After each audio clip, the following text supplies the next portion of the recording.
do our best. 4 sharp.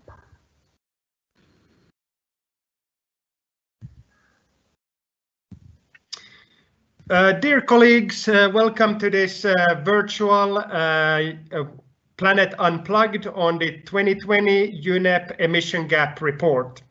My name is Niklas Hagberg. I'm the Climate Change Coordinator at UNEP, and I have the honor of moderating this session today. As we only have 1 hour, I'm going to jump immediately into introducing our speakers and panelists today. And I'm going to go in the order of their presentations in the agenda. So first, we have Inger Andersen, the UNEP Executive Director, and probably the cameras doesn't show in the same way, so I can't say where Anne is, but if every time I say your name, if you could wave as well. So next on our agenda is Anne Olhoff, who is the Head of Strategy, Climate Planning and Policy at the UNEP DTU, and she has also been the human force that have been coordinating the production of this emission gap report this year, and actually quite a number of years before that. And then we have Louis Akenji. Louis, there you go, who is the Executive Director at SEED, which promotes entrepreneurship for sustainable development, and was set up by UNEP, UNDP, and IUCN. And then we got Katya Semyonova. Katya, hi, who works with UNFCCC. She's the manager of the Transparency Division, and she's also the coordinator of the subsidiary body for implementation. We have a couple of rules of participation.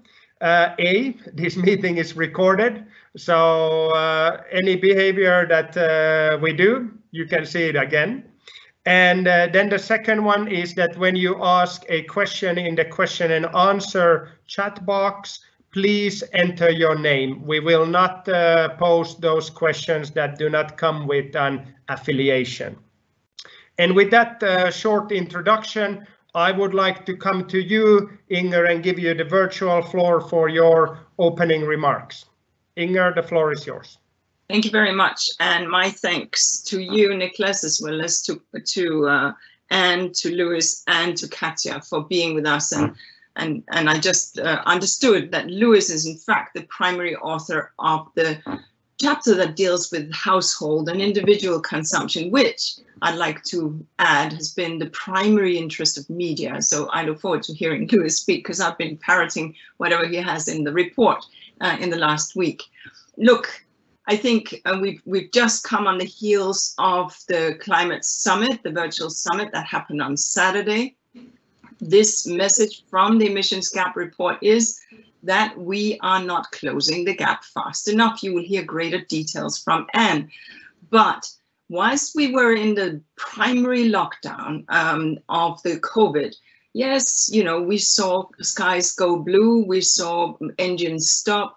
And so as a consequence, we have a 7% drop this year in carbon emission. But clearly the answer is not to lock up humanity and to keep 1.9 billion children out of school, to have people lose their jobs, etc. So the point here is that because we are seeing a year-on-year growth of carbon emission by about 2%, and Anne will go into the details, well, then we have to make some fundamental changes. And here's the kicker. 78% of the G20 countries, the G20 countries are responsible for 78% of our emissions. Now think about that for a moment, just 20 countries having that responsibility.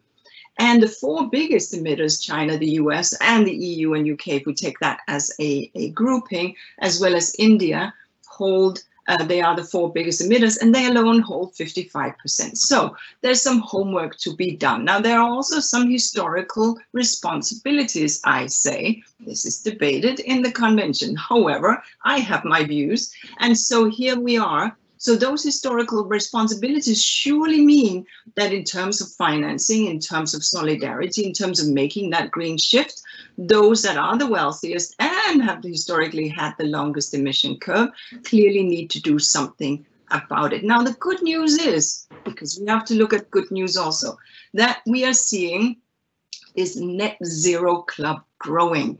That's a very fine thing. If we take those that have come out and made those commitments, yes, we are at 51% of the emissions have made a commitment to net zero. If we take Biden, the president-elect, and now confirmed yesterday, at his word, entering Paris on day one and making a commitment in the Biden-Harris plan to net zero, well, then we get to 63% of emissions. So that's not bad, but it's not enough. So, and moreover, making these net zero commitments, well, one thing is making them, another thing is making them real. And so what we are calling for in UNEP is clearly that the NDCs that are going to go into Glasgow COP26, they have to be very specific. We are looking for these countries to tell us what are they going to do in 22, in 23, in 24, and in 25, etc. every 5 years, so that when the UNFCCC comes back to take and give the report card in 5 years hence, when we resubmit the NDCs, well, then we want to have made tracks. We don't want promises again, because we can't keep kicking this can down the road. In an interview, I made the mistake and said, kick the bucket down the road.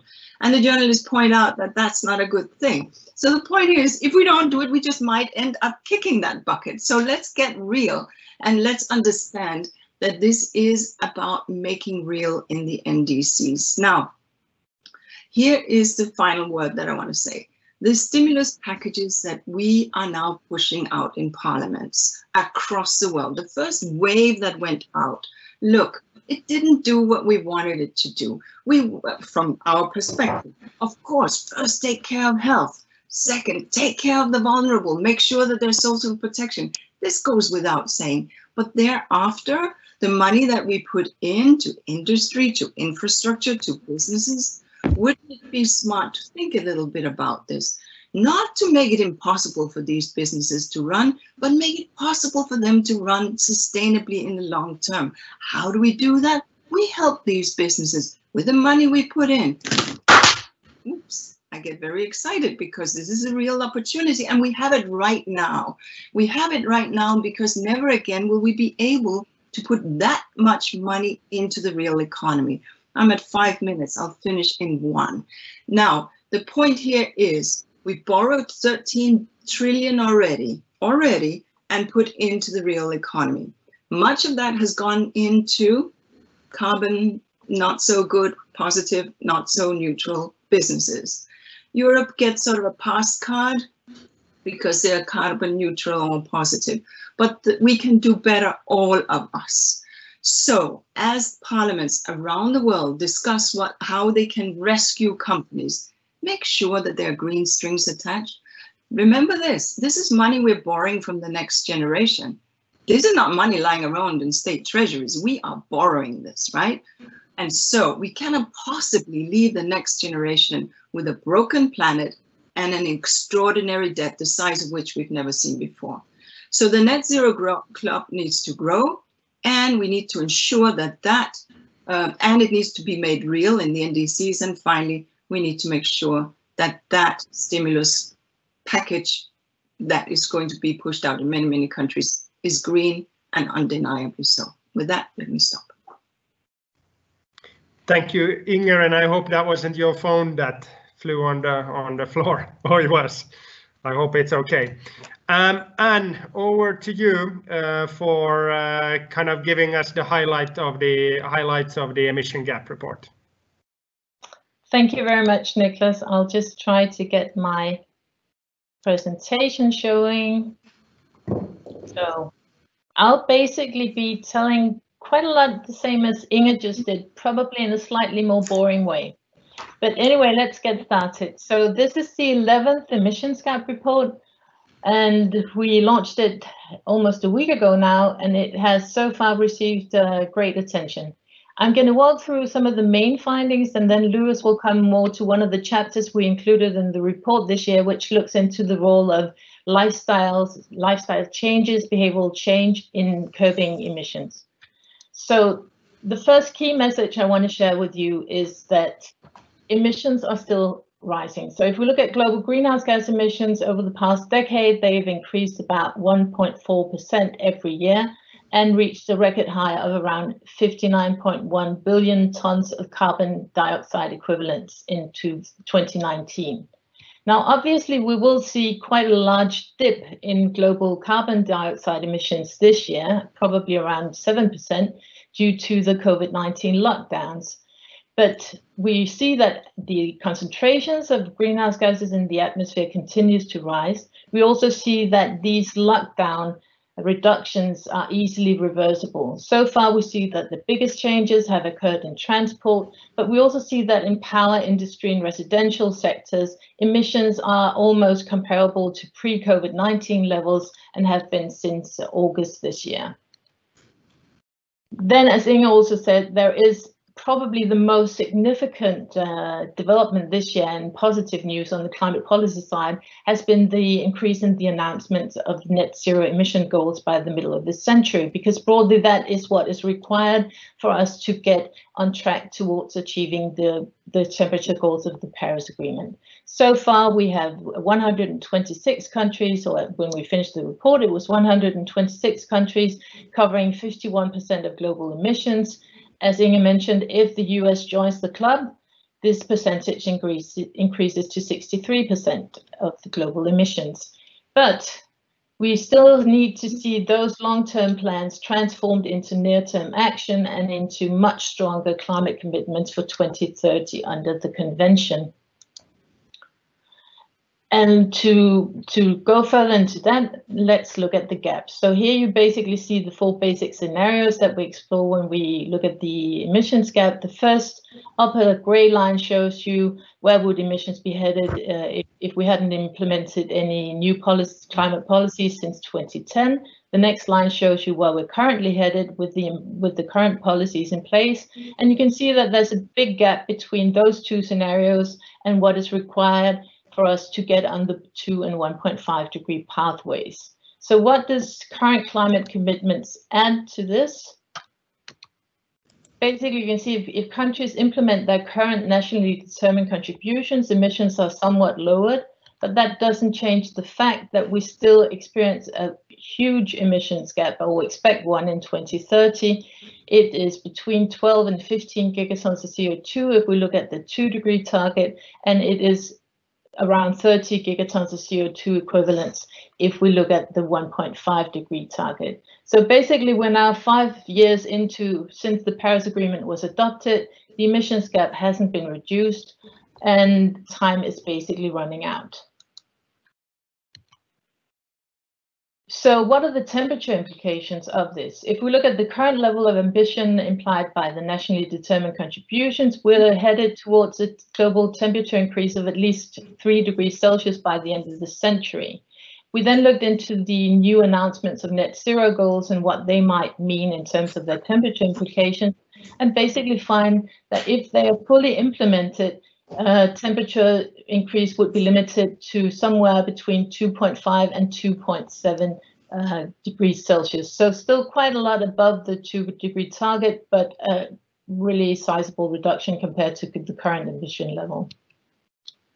Then we look into the possible implications of COVID-19 and also of how we respond to the COVID-19 crisis. And the main finding here is that unless we use this as an opening to pursue strong decarbonization, emissions are basically going to continue heading in the wrong direction.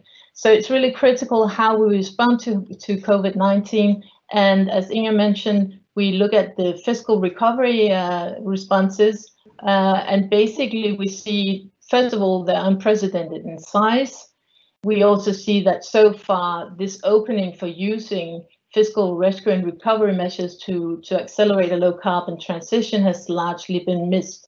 So most of these fiscal spending goes into the block that we call neutral or unclear. So we're not really sure what the effects on greenhouse gas emissions are. But there are also many measures that actually support high carbon development rather than a low carbon development.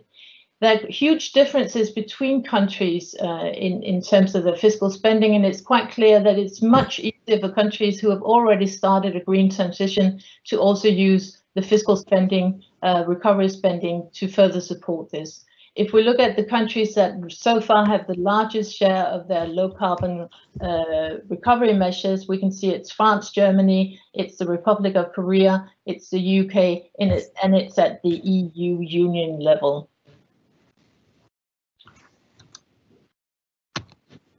So, just to sum up, we're 5 years away from the adoption of the Paris Agreement. The emissions gap hasn't been closed. We see great promise in the net zero carbon emission goals by the middle of the century, but we don't yet see them reflected in near-term action. And then finally, we have the big opportunity that we cannot miss in terms of recovering wisely, I would say, in terms of really making sure that we accelerate the transition that is needed. And with that, thank you for your attention. Thank you, Anne, and thank you. That was very efficient. Again, I'm always pleased to see your presentations. They're always to the point and on time. Lewis, your time. Can the individuals and can lifestyles be the solution in closing the gap? The virtual floor is yours. Thank you so very much. I'll start with the answer to that, and I'll make it very easy for you. Yes, is the answer.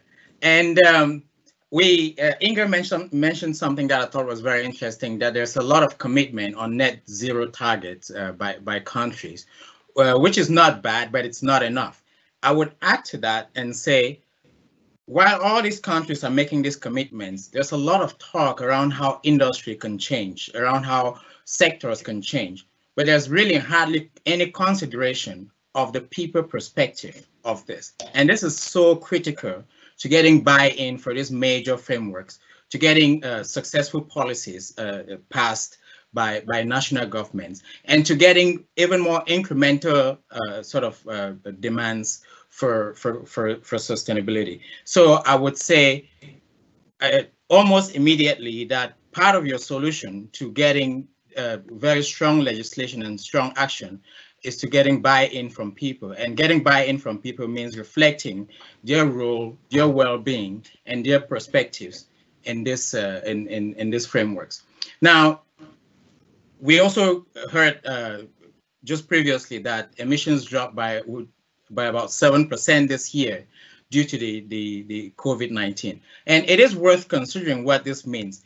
All that pain we've been through this year, all that staying at home, all those messy cries by babies and phone calls have resulted just to 7%. If you're a comms expert trying to communicate science, you have a pretty tough time saying that that's a big achievement. But we know from analysis that this is what the IPCC says needs to happen every year. Not the lockdowns and the COVID-19, but it needs to drop by about this number every year if we are to get towards the targets that we have committed to. So I'm really happy, first of all, in noticing, in acknowledging that a chapter on lifestyles was included in the emissions gap report, and also going further that UNEP is discussing this across the board. This is so very encouraging. I'll go a bit more to the targets that are in the report, because one of the things that the chapter helps us do very clearly is begin to quantify certain elements around lifestyles. We know that about 65 to 72% of emissions from consumption-based accounting are linked to individual and household consumption. In the 1.5 degree lifestyles, we refer to this as lifestyle carbon footprint. So this is a carbon footprint in a country, but minus capital formation and government expenditure.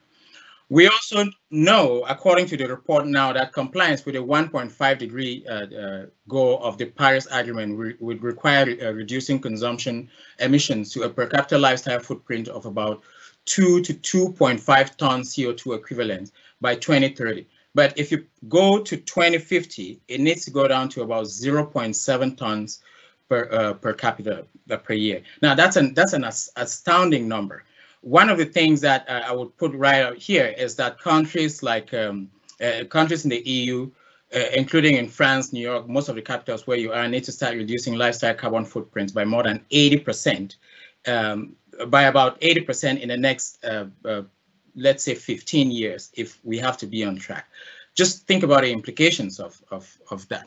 Now, one thing that is really clearly highlighted in this report is inequality, and I'd like to touch on it a bit more here.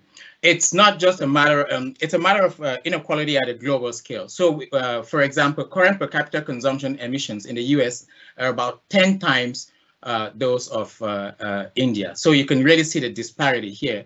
At the same time, we know that compared to where India needs to be by 2050, it needs to already start considering reductions in emissions. So you must imagine what an Indian citizen is thinking in terms of climate justice and other implications of this gap.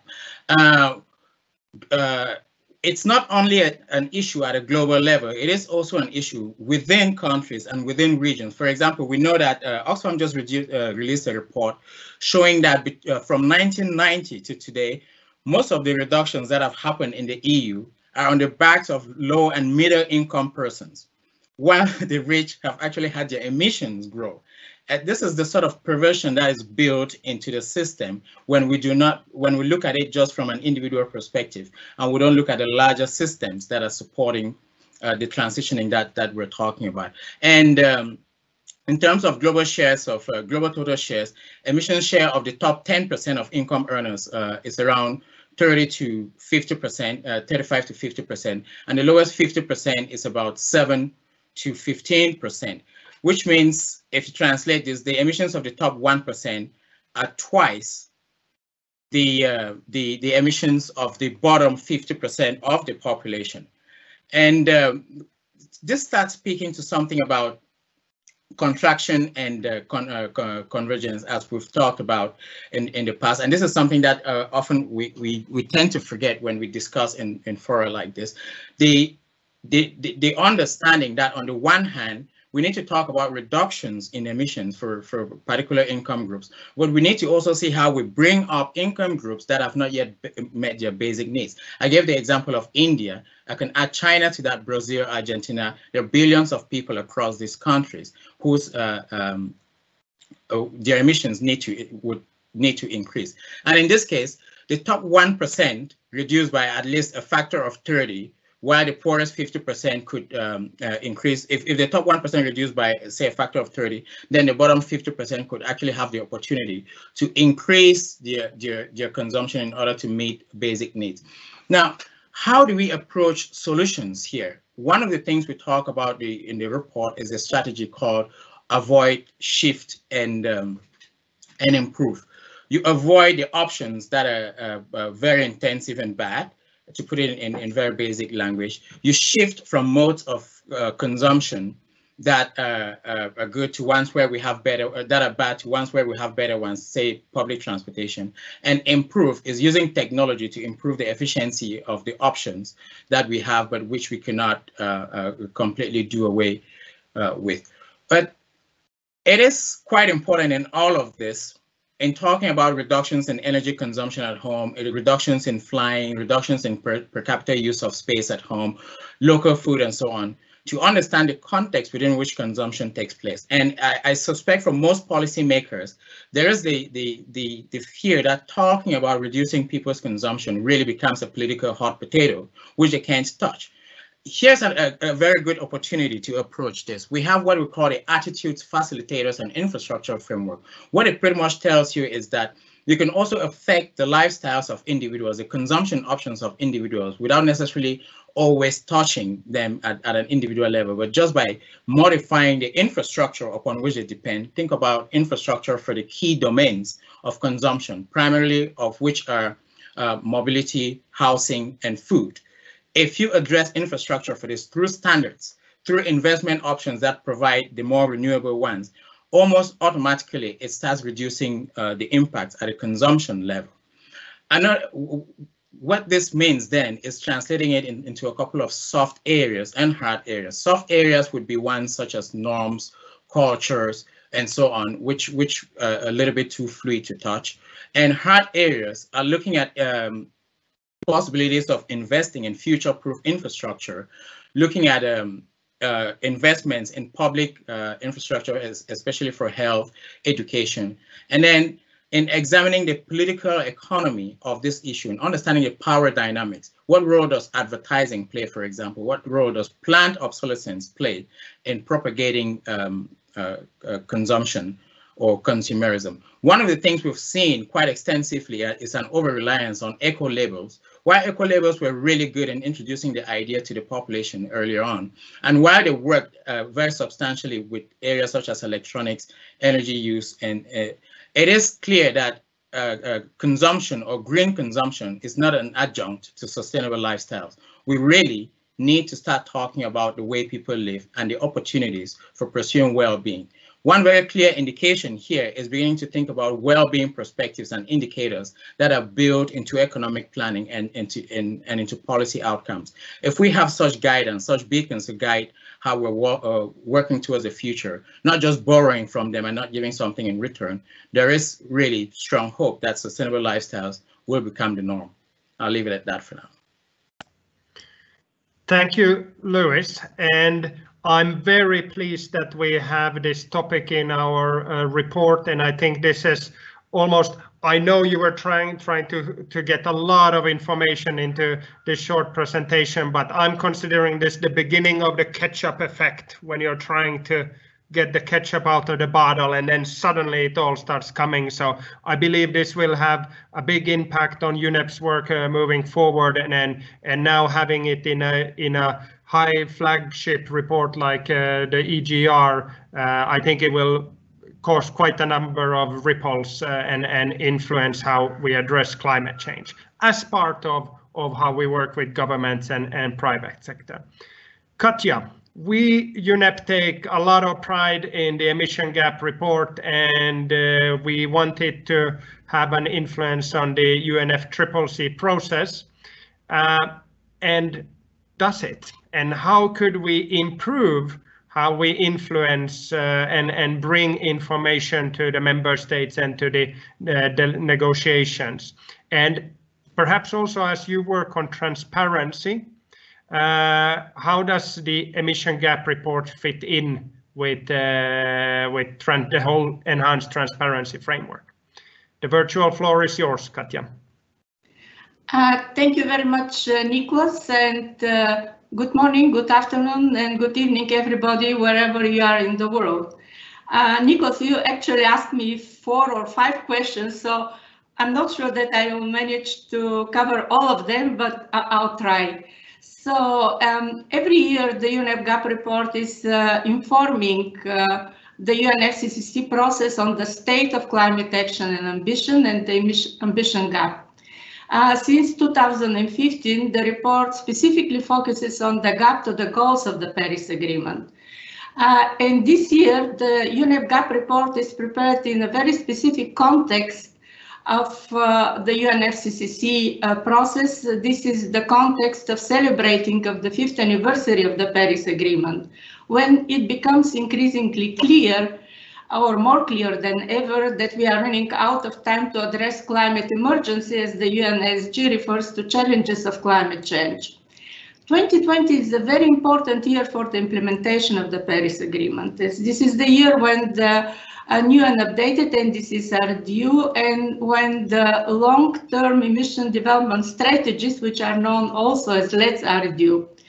And already at the beginning of the year, when the work of the UNEP gap report was launched, it was clear that it will be dominated by 3 kinds of assessments: impact from COVID on economy and emission levels, impact from the existing, new or updated NDCs, and LEDs that are due in 2020. My view and my assessment is that all messages of the report in all these 3 areas are highly relevant to the UNFCCC process. And because of the time limitations, I would like to provide just a few highlights in each one of the areas. Firstly, the report reminds us that emission gap remains large, and emission reductions which are resulting from the impact from COVID pandemics, although they are relatively, on my view, visible or sizable in terms of scale, 7%, these reductions could be only temporary in nature, and they will remain small in scale, and at the end of the day they will not affect in a major way concentration of greenhouse gases in the atmosphere that defines the degree of global warming. And this is unless the governments take an opportunity to build forward better and reorient their policies, practices and plans.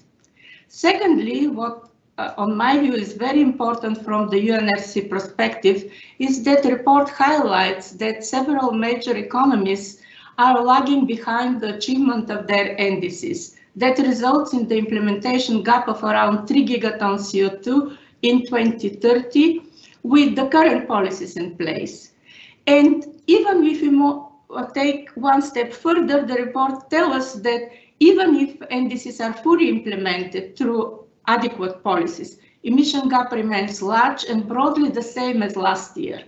This clearly points out that the current NDC remains seriously inadequate to the goals of Paris Agreement, and that countries must step up with their efforts to strengthen their policies and deliver at least what they pledged to deliver in terms of NDCs.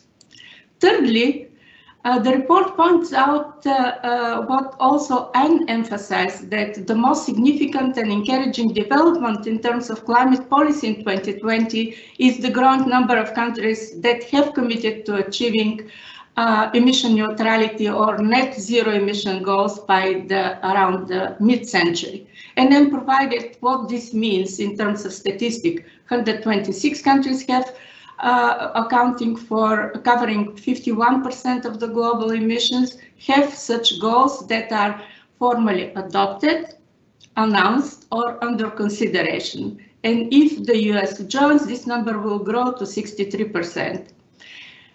What this means from scientific point of view is that these goals could be reflected in around 0.5 degree Celsius reduction of the temperature increase that is projected now with the current policies, and this is significant.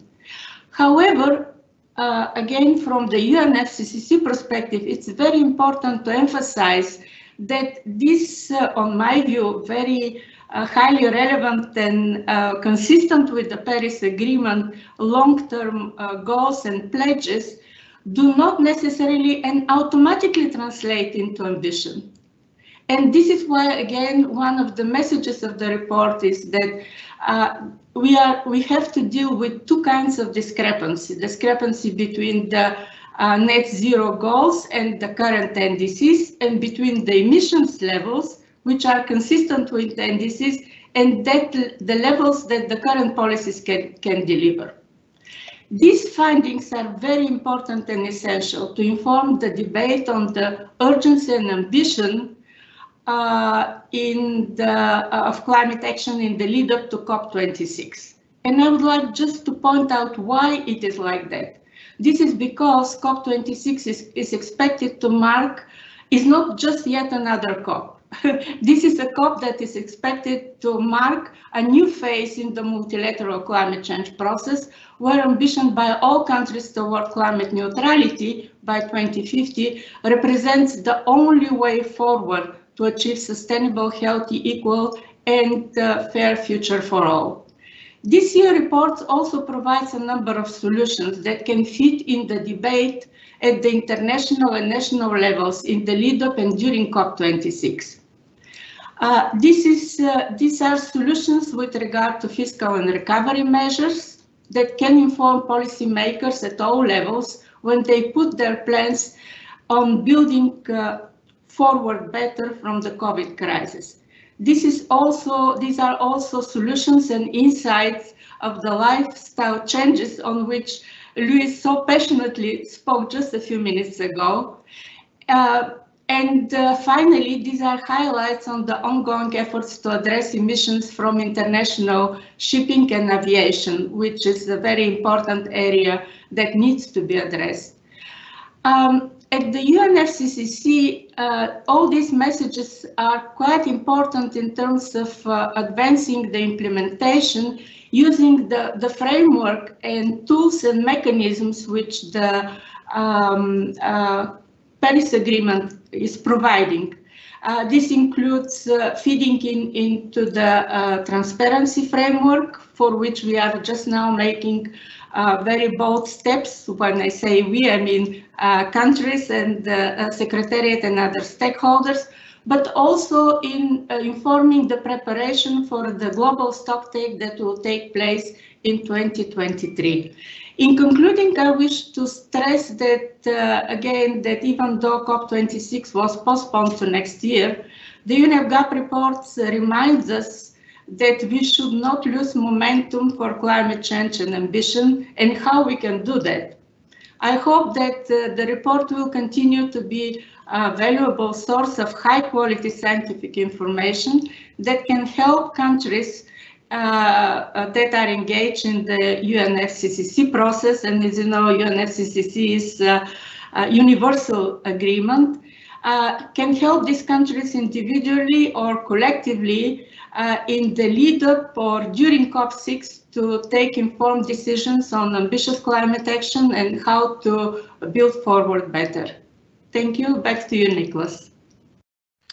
Thank you, Katja. And also we are looking forward to continue working with UNFCCC to ensure that the emission gap report and also the upcoming adaptation gap report provides the most relevant and topical information possible. Thank you so much to all presenters. There's a number of questions now in the question box, and I will group those according to some formula, and I would like to, and I will list these questions through, and then we'll start with the one I give the questions to first, and then the second, and so forth. And there are candy cane prizes for to the point and short responses, so that we may be able to go to a second set of questions. First, two questions for Anne. Does the emission gap, and this is from Samia, does the emission gap report look at the costs of climate change? And a question also for Anne on Thomas, that does the scenarios in the emission gap report take into account that countries may not reach their targets? And perhaps you can use the 10-year summary report as guidance there. Question for Katja. How significant, and this is from Rachel, how significant are the growing number of net zero emission goals that have been set by major emitters? Are you sleeping well now, or how do you feel about this? Next one for Inger. I just got more questions in, and now it moved it somewhere into the chat box. Where did it go? Okay, I will paraphrase as I remember the question. Okay, so there's been a lot of these goals coming out. What should we be looking for in terms of ensuring that we're progressing towards those net neutrality targets? What are the things that UNEP and our staff and the participants in this should keep an eye open for? And then Lewis from Anham.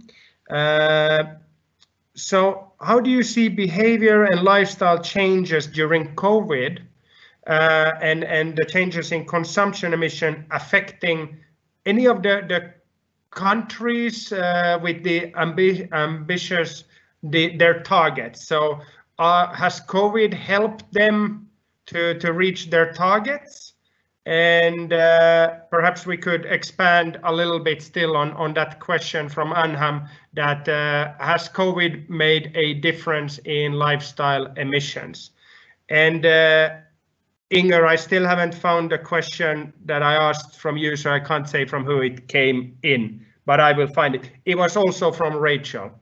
And we'll start with Anne, Katja, Inger, and Lewis. And the floor is yours. Thank you, Nicholas. So does the emissions gap report consider the cost of climate change? Usually, you can say this year is a little bit different actually, but usually in the second part of the report, we look into specific areas and sectors where there's opportunities to reduce emissions. We do that this year as well.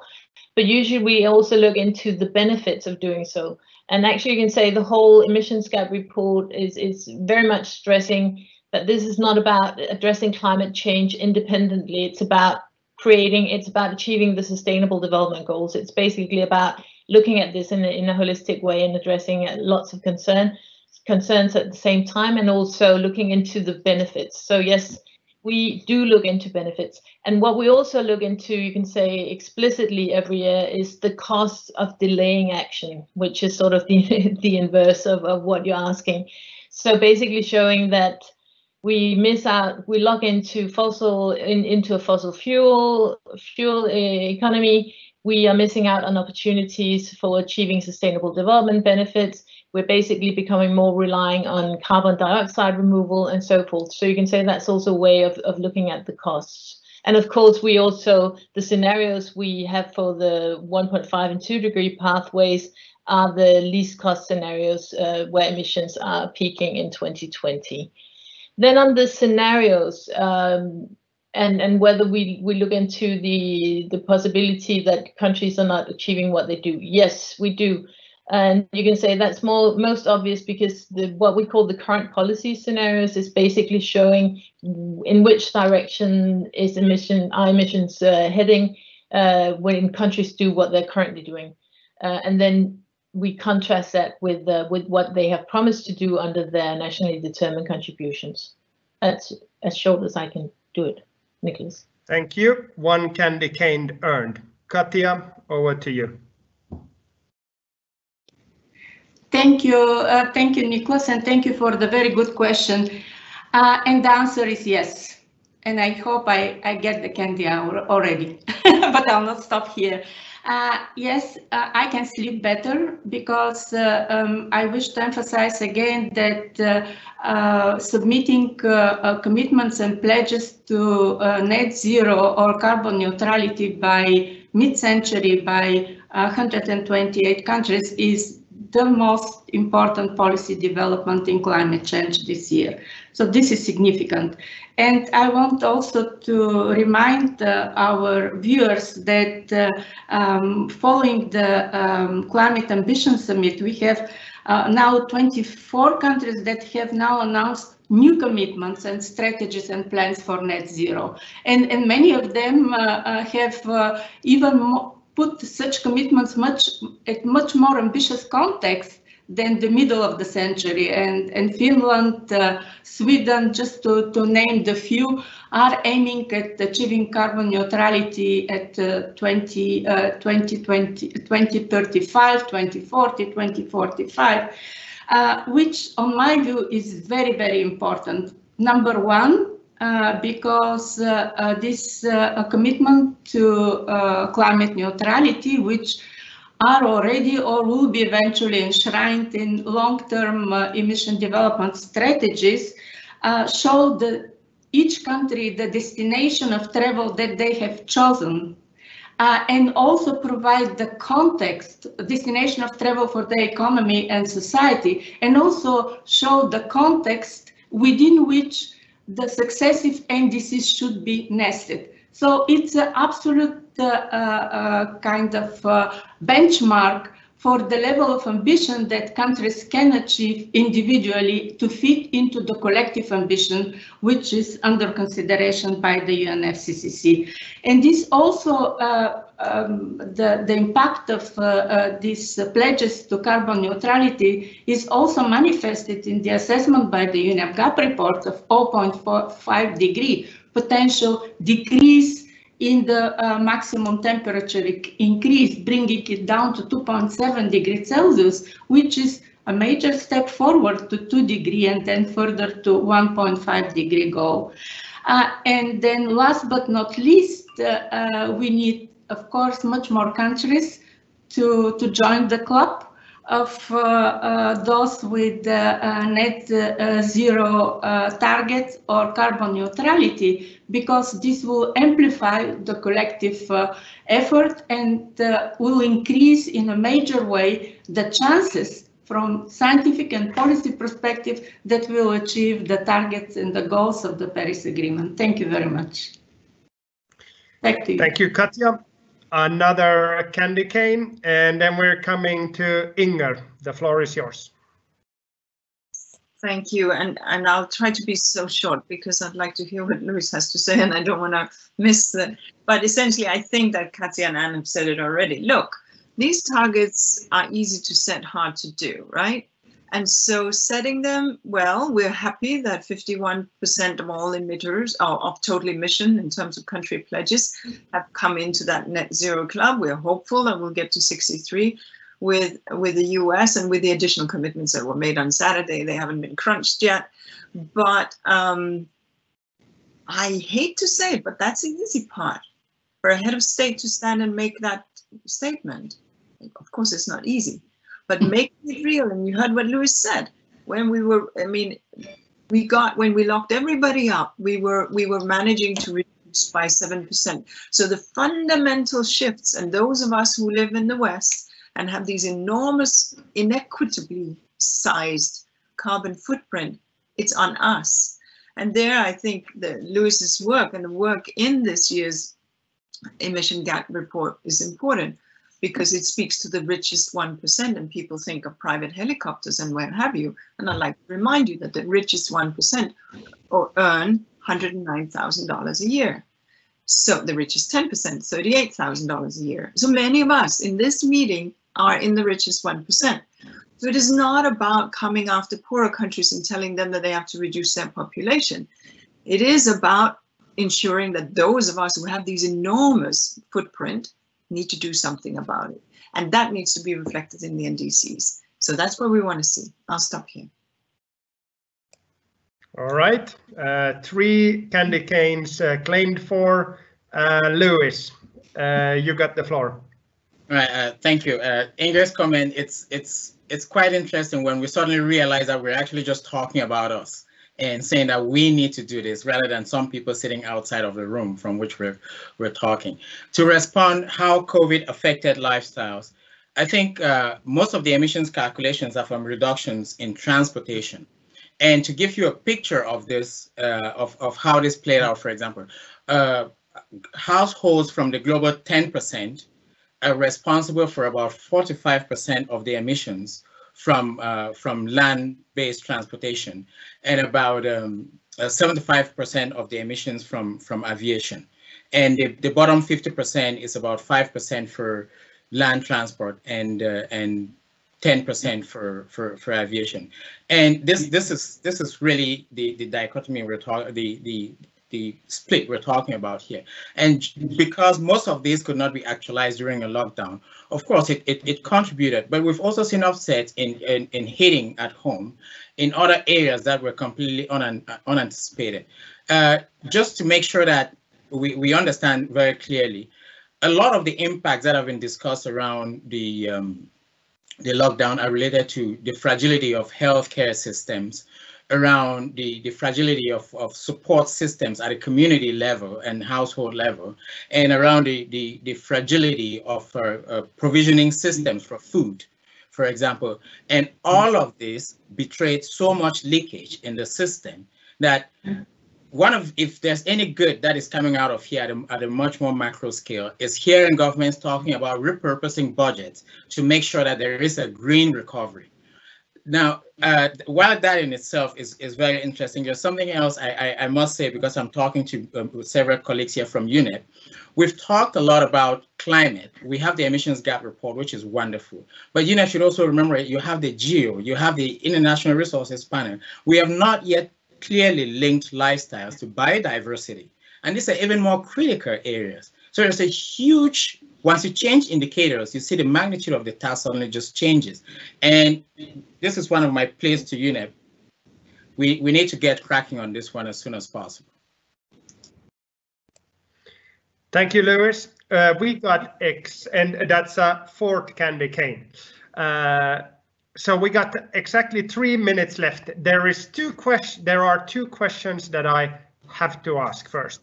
The first one will go to Anne, and Ulf asked that in 28 we had, during the economic crisis, we also talked about the economic recoveries, and UNEP actually came up with the Green Economy report. What's different now? And then Inger, I'm going to give the final word to you. I'm still going to say goodbye to everybody after that, but the final word from you, I would like to see if you could tell UNEP colleagues and the other participants here, what's the takeaway message that you would like us to go with from the emission gap report? Anne, the floor is yours, and we got 2 minutes left, 1 minute each. Thank you, Nicholas. What's different now? Well, one thing that's definitely different is the whole level of awareness around climate change and the level of commitment, at least in terms of announcements from governments. And another thing that's different is the scale of these the spending going into this, which is way bigger this time. So hopefully in combination that can make us make wiser decisions this time. That was quick, right, Nicholas? That was quick. Inger.